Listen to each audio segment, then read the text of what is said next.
Hi guys, we're in London and Covent Garden, and this is the first pub that I found on the right hand side because it was pissing outside, it was raining so hard.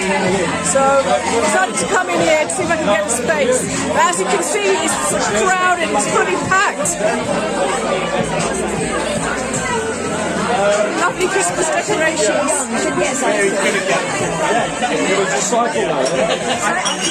Hi, how are you doing? Where are you from?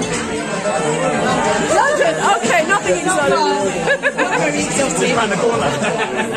Yeah, so as you can see, like it's completely jam-packed. Oh, thank you very much. It's hard to even get a drink at the bar.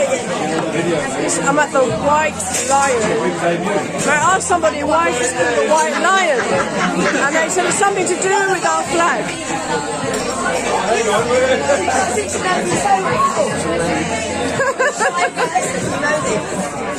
So yeah, if you're ever in Covent Garden, it's the first place, it's quite cosy. You come for Christmas, you'll see the whole stack of beers lined up.